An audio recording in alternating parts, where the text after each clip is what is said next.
우리는 지난 3주간 우리의 삶이 worshipful, 예배로 충만하게 되면 하나님께서 어떻게 역사하시나, 우리 삶 가운데 어떤 놀라운 역사가 일어나나 우리 말씀을 통해 살펴보았습니다.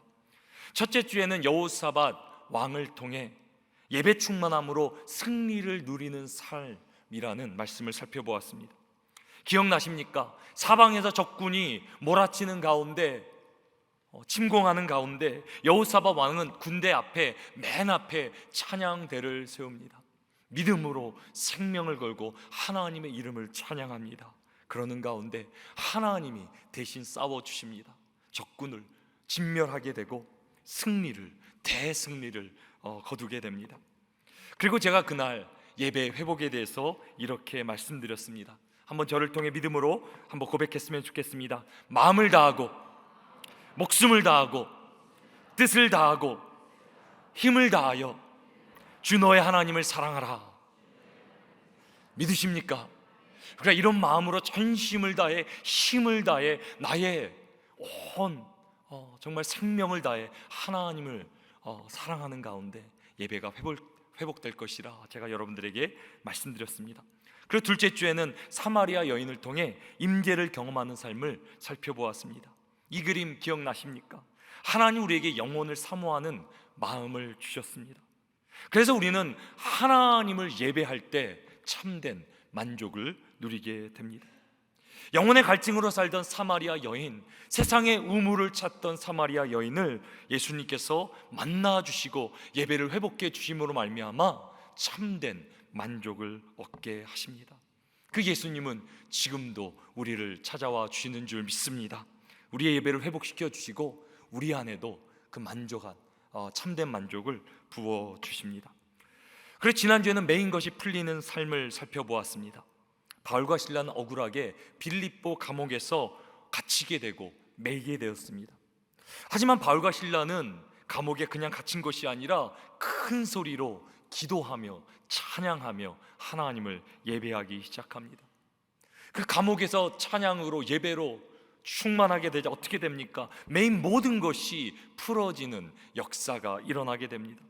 육적으로 메인 것이 모두 풀어짐을 넘어 빌립보 간수와 그 가족이 예수 그리스도를 믿어 하나님의 자녀가 되는 놀라운 구원의 역사, 영적으로 풀어지는 그런 기적이 일어나게 됩니다.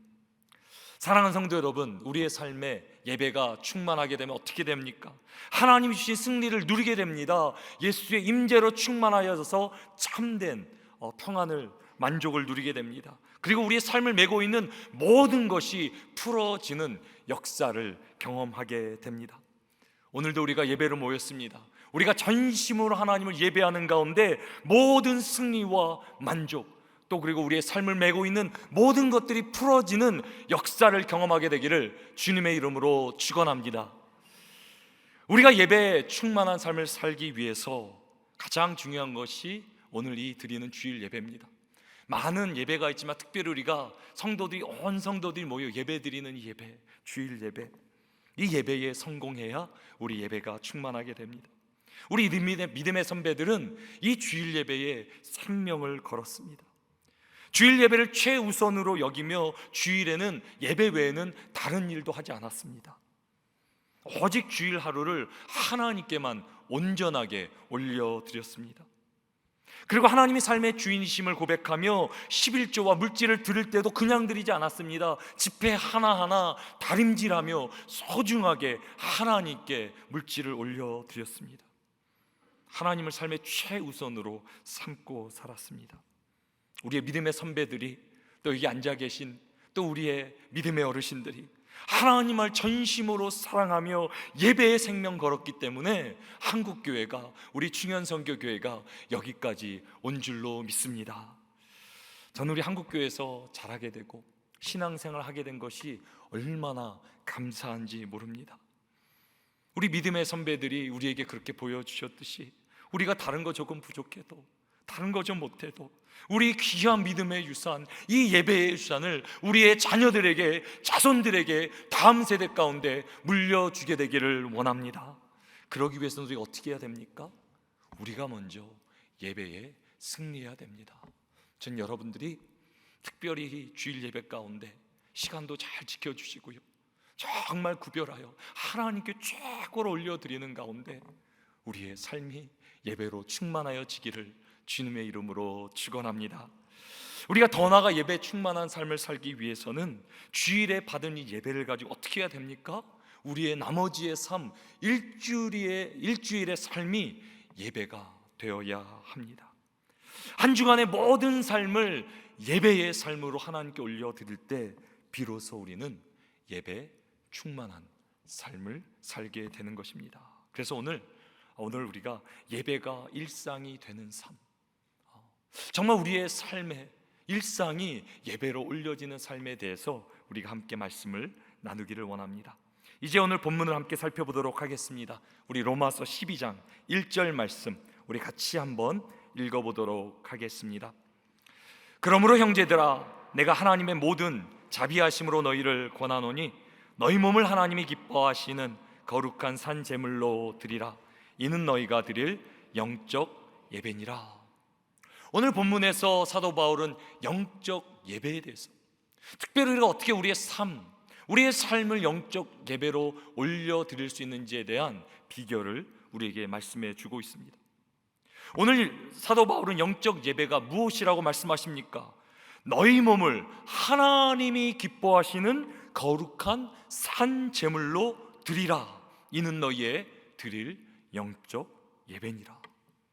영적 예배가 뭐라고요? 우리의 몸을 산 제물로 드리는 것, 그것이 영적 예배라라고 사도 바울은 우리에게 가르쳐주고 있습니다. 이것이 오늘 우리가 기억해야 될 말씀의 핵심, 키포인트입니다. 우리 함께 말씀의 키포인트 믿음으로 선포하겠습니다. 영적 예배는 우리 몸을 산 제물로 드리는 것입니다. 그렇다면 이 의미가 무엇인지 우리 함께 말씀을 통해 살펴보겠습니다. 사도 바울은 구약의 번제, 특별히 완전히 태워서 드리는 제사를 통해 영적 예배를 소개하고 있습니다.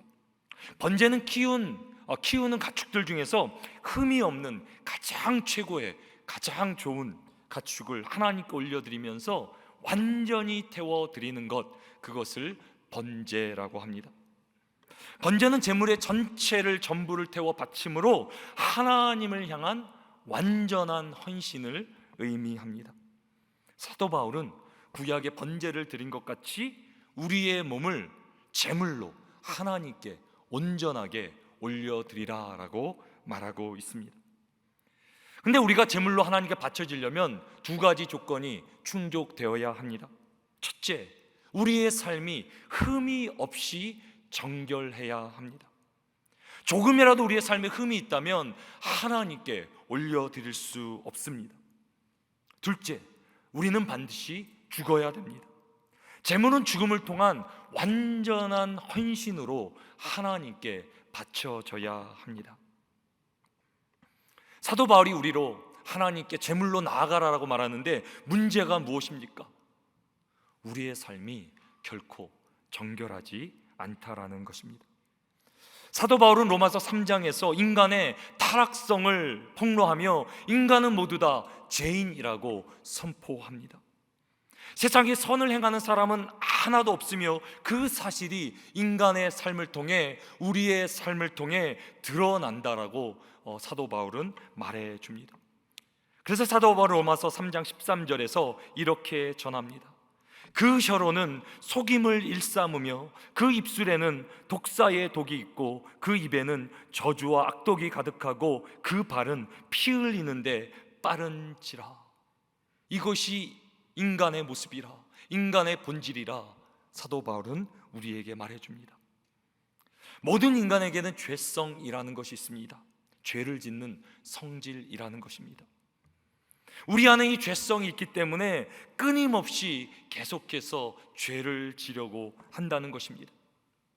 우리는 서로 사랑하고 배려하고 섬기며 살고 싶습니다. 그렇게 살기 원하지 않는 사람이 누가 있겠습니까? 잘 살고 사랑하고 섬기며 서로를 축복하며 살기 원하는 것이 우리의 바람입니다. 하지만 우리의 실제 삶은 어떻습니까? 남을 너무나 쉽게 판단하고 정죄하고 이기적으로 나를 먼저 위하는, 내 것을 먼저 취하는 우리의 모습을 우리가 발견하게 됩니다. 우리는 심지어 사랑하는 부모도, 자녀도, 내가 평생 사랑하겠노라 맹세한 배우자도 온전하게 사랑할 수 없는 연약한, 부족한 사람들입니다.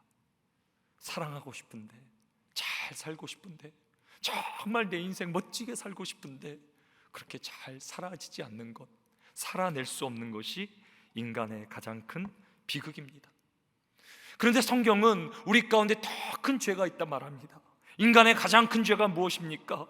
우리를 창조하시고 우리를 가장 사랑하시며 지금도 은혜 베풀어 주시는 그 하나님을 찾지도 않고 깨닫지도 않고 그 은혜를 알지도 못하는 인생, 그것이 인간의 가장 큰 죄라. 하나님을 찾지 않는 죄, 깨닫지 못하는 죄라 사도 바울은 말합니다. 그래서 로마서 3장 23절에 이렇게 전합니다. 우리 같이 한번 읽어보겠습니다. 모든 사람이 죄를 범하였음에 하나님의 영광에 이르지 못하더니. 모든 인간, 어떤 인간도 상관없이 죄를 범하였다, 하나님의 영광에 미치지 못하였다라고 사도 바울은 고백합니다.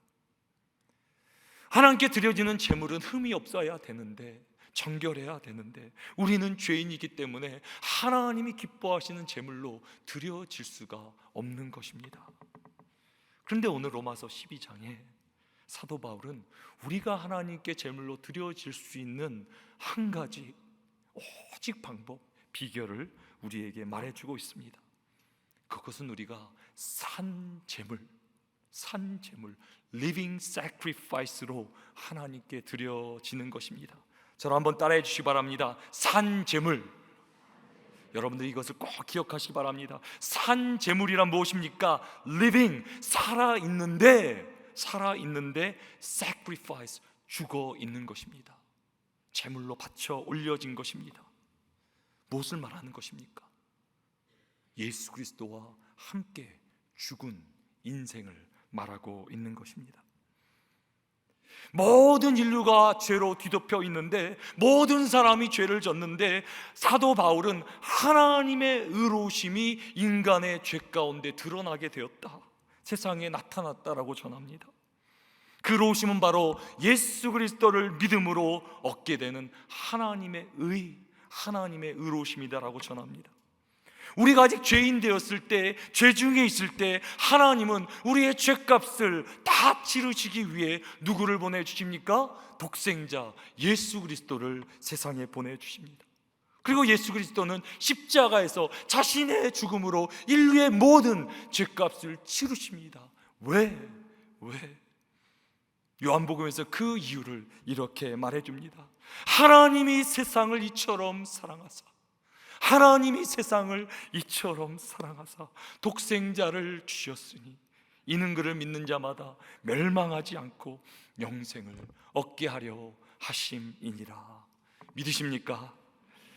하나님의 의로우심이 무엇입니까? 하나님의 의로우심은 우리가 아직 죄인 되었을 때, 하나님을 찾지도 않았을 때 그리스도께서 우리를 위해 죽으심으로 하나님이 보여주신 그 완전한 사랑, 완전한 은혜, 그것이 하나님의 의로우심입니다. 그리고 예수 그리스도를 통해 우리에게 보여진, 깨달아진 하나님의 사랑을 믿는 것, 그 은혜 가운데 거하는 것이 바로 기독교의 신앙입니다. 그리고 사도 바울이 이렇게 말합니다.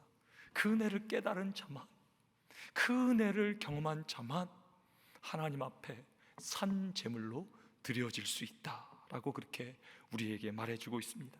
그래서 사도 바울은 오늘 로마서 12장을 이렇게 시작합니다. 그러므로 형제들아, 이제까지 바울이 로마서 1장 11장까지 말한 것이 하나님의 하나님께서 우리를 위해 어떻게 은혜를 베풀어 주셨나, 어떻게 독생자를 보내주셨나, 어떻게 우리를 구원해 주셨나를 설명하고 있습니다. 그래서 그러므로 형제들아, 내가 하나님의 모든 자비하심으로 너희를 권하노니, 너희가 은혜를 입었다면, 은혜를 깨달았다면 내가 너희에게 권하는 거 한 가지가 있다. 너희가 이렇게 살았으면 좋겠다. 그것이 무엇입니까? 너희 몸을 하나님이 기뻐하시는 산 제물로 드려라. living sacrifice.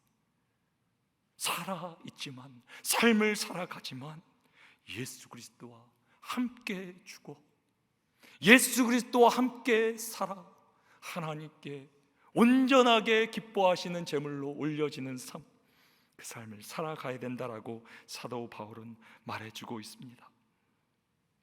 살아있지만 예수 안에서 완전하게 죽어 하나님께 온전한 헌신으로 드려지는 제물, 하나님의 뜻만을 이루며 하나님께만 영광을 돌리는 삶, 이것이 바로 산 제물이고 우리가 드릴 영적 예배라라고 사도 바울은 우리에게 가르쳐주고 있습니다.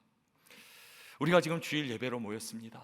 우리가 드리는 예배, 전심으로 드리는 예배, 영적인 예배가 맞습니다.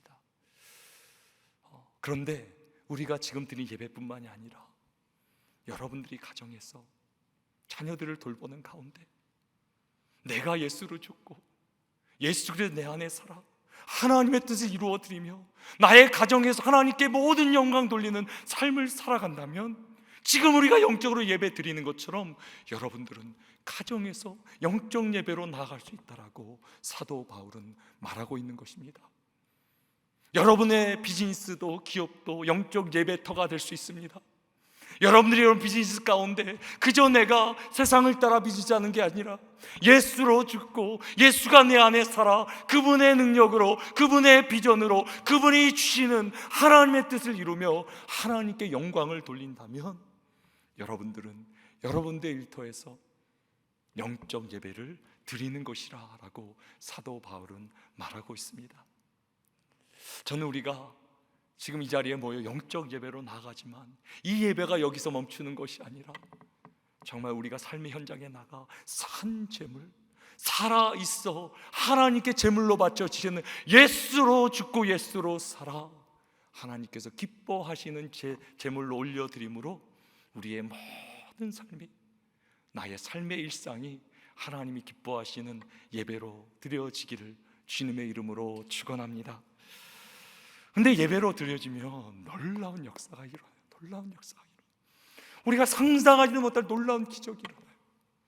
우리가 예배를 회복하자고 그렇게 외치면서 이제 달려온 지 이제 거의 한 달 정도 됐어요. 근데 제가 매주 성도들의 카톡을 받고요, 전화를 받고요, 목사님 예배가 회복됐습니다. 끊겼던 나의 눈물이 다시 회복되었습니다. 찬송이 회복되었습니다. 가정이 회복되었습니다. 내 몸이 치유받았습니다. 내 일터에 놀라운 일이 일어났습니다. 계속 저에게 주시는 거예요. 저도 어떨 땐 좀 깜짝 놀라요. 지금 무슨 일이 일어나고 있는 건가? 무슨 일이 일어나고 있는 건가? 우리는 그저 하나님께 예배를 올려드리려고 몸부림치고 있는데 하나님께서 우리가 어떻게 이렇게 은혜를 베풀어주고 역사를 해주고 계신가? 제가 하나님 앞에 지금 우리가 하고 있는 일이 무엇입니까? 제가 기도하며 묵상하는 가운데 하나님께서 이사야 43장 21절 말씀을 주셨어요. 우리 같이 한번 읽어보도록 하겠습니다. 이 백성은 내가 나를 위하여 지었나니 나를 찬송하게 하려 함이니라. 지금 우리가 하려고 하는 게 뭐냐면요, 하나님께서 우리를 창조하신 그 목적을, 그 이유를 이루는 것이라. 우리는 그 이 땅에 무엇을 먹을까 입을까 마실까 그저 비즈니스 하려고 이 땅에 살려고 지음받은 게 아니라 그래요. 이 모든 것을 통해 하나님을 찬송하고 예배하고 하나님께만 영광을 돌리는 그런 존재로 우리가 지음을 받았다고 성경은 말해주고 있어요. 근데 인간이 타락함에 우리의 삶이 타락해진 거예요. 세상에서 무엇을 먹을까 마실까 입을까 생존을 위해 우리가 몸부림치며 하나님의 영광보다, 하나님의 나라 의보다는 내가 어떻게 살아갈까를 염려하며 살아가는 것, 그것이 타락한 모습이에요. 주님 말씀하시잖아요. 무엇을 먹을까 입을까 마실까 염려하지 말라. 이거는 이방 사람들, 세상의 영적인 고아들이 걱정하는 거라. 너희에게는 하늘 아버지가 있다고 말씀하지 않습니까?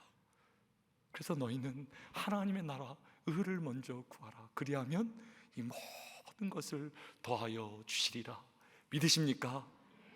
예배가 무엇이냐면 처음으로 하나님 만드신 그대로 창조의 목적으로 회복되는 것이 예배의 회복인 줄 믿으시기 바랍니다.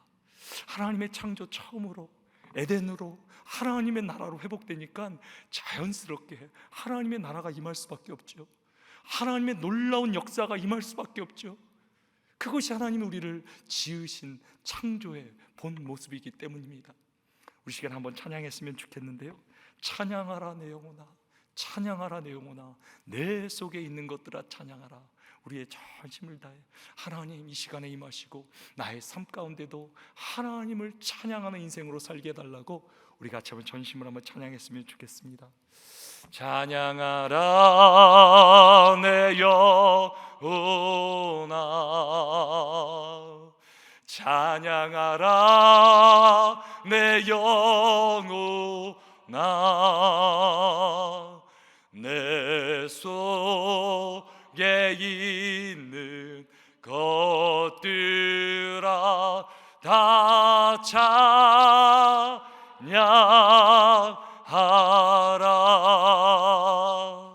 아멘. 그렇게 살기를 원하십니까?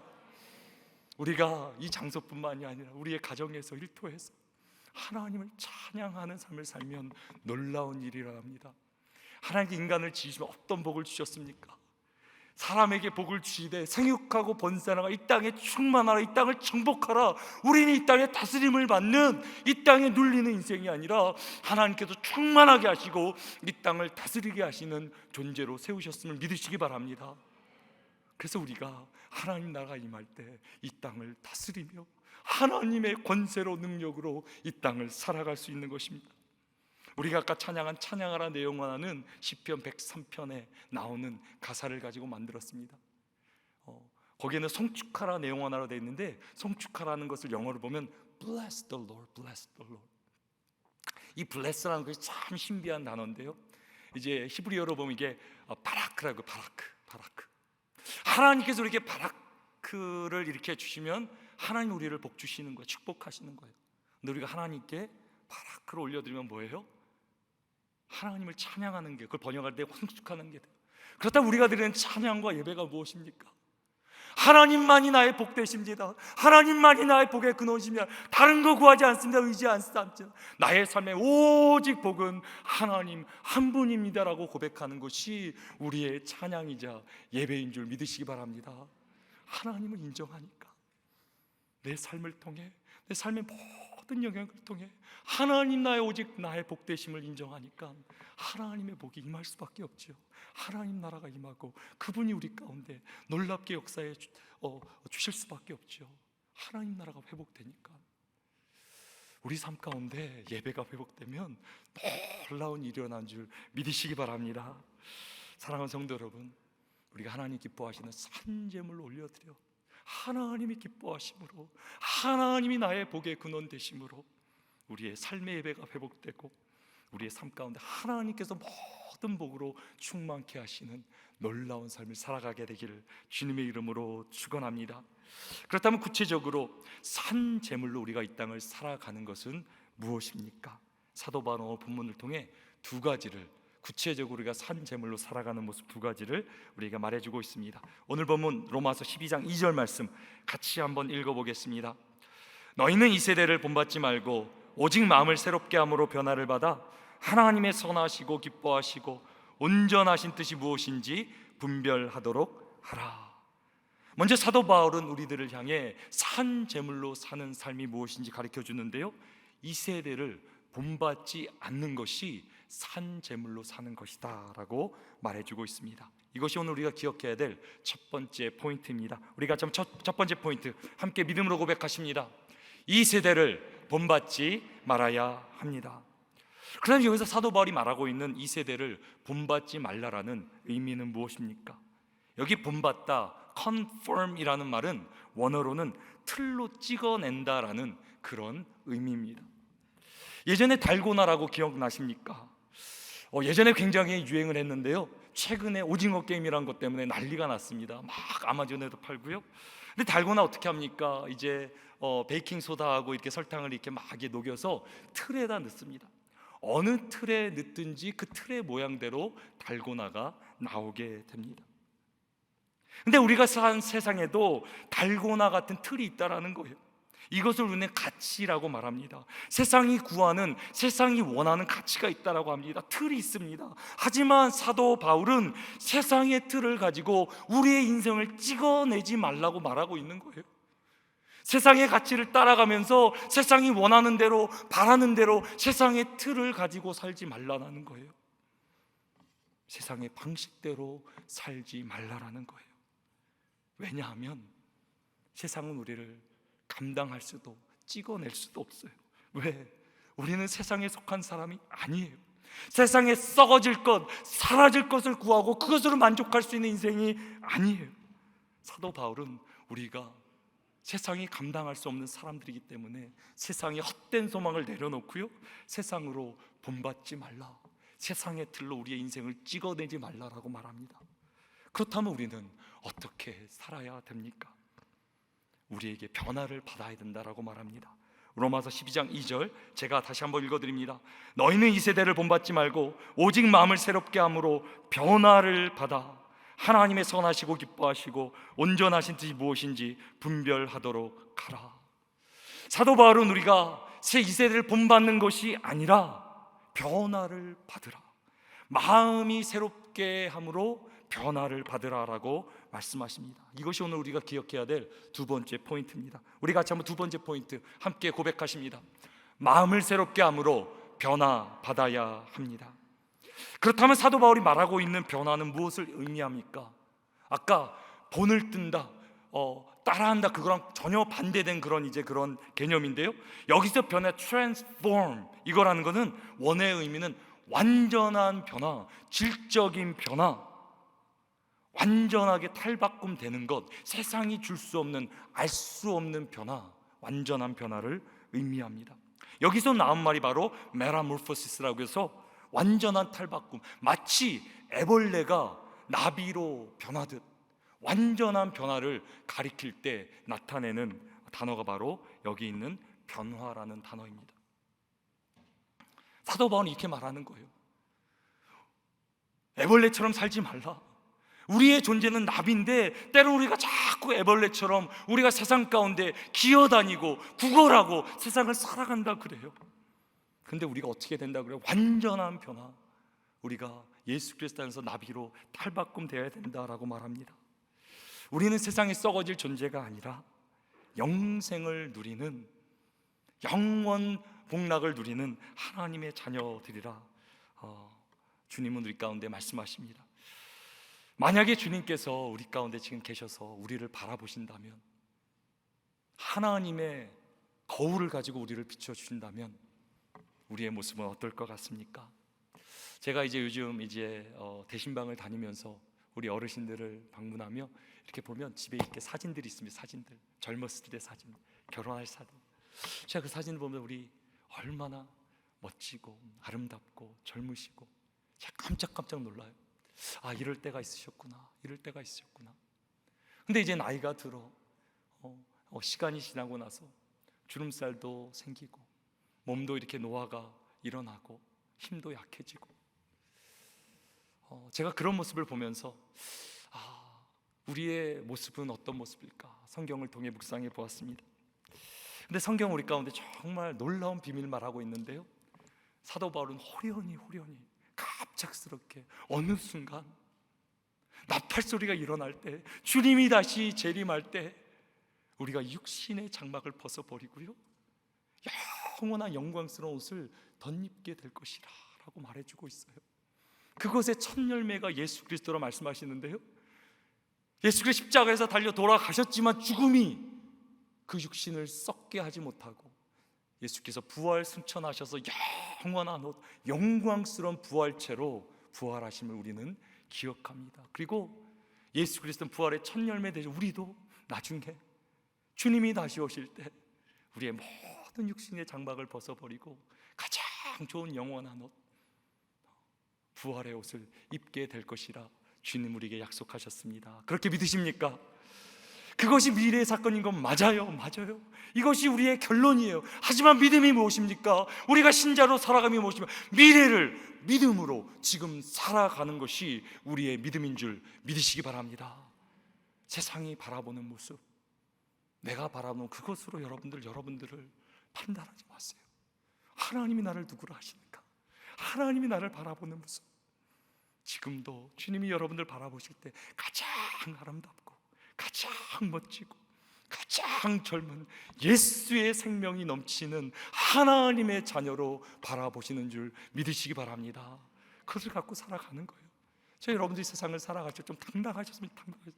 우리는 애벌레가 아니에요. 나비요, 나비. 세상을 홀 날아다니며 하나님의 영광을 드러내며 하나님을 찬송하며 그분을 이 땅 가운데 보여주는 삶, 증인으로 사는 삶이 우리의 삶이라, 그렇게 성경은 말해주고 있습니다. 우리 옆에 분들이 이렇게 한번 인사하겠습니다. 당신의 얼굴에 빛이 납니다. 그리고 이렇게 한번 질문하셔야지요. 혹시 중현성교교에 다니십니까?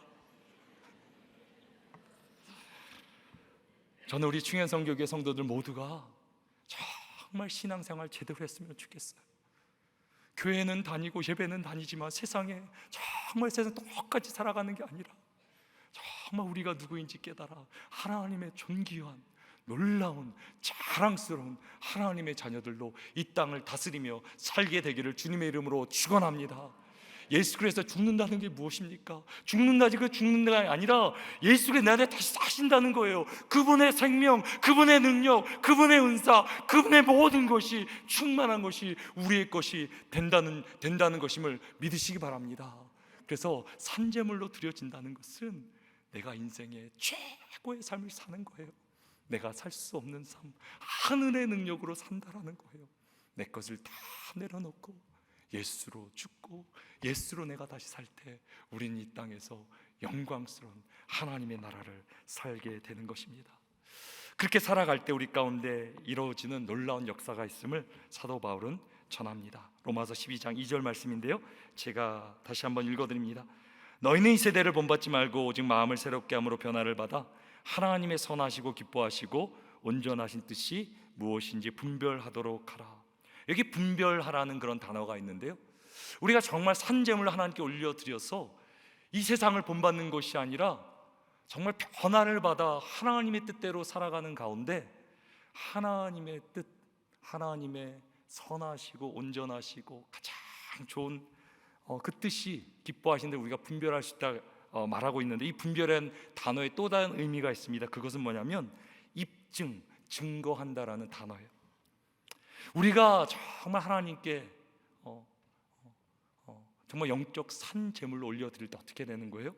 우리의 삶을 통해 하나님의 선하시고 기뻐하시고 온전한 뜻이 우리를 통해 세상에 보여진다라는 그런 말이에요.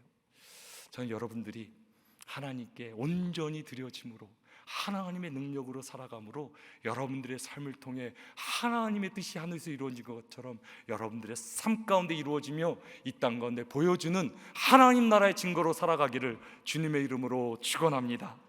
그것이 우리의 인생이에요.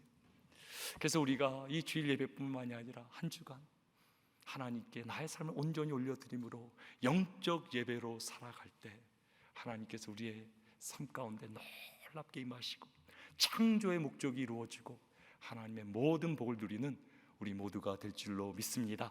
한 주간도 승리하시고 또 하나님의 당당한 자랑스러운 자녀들로 이 땅을 살아가시기를 주님의 이름으로 축원합니다.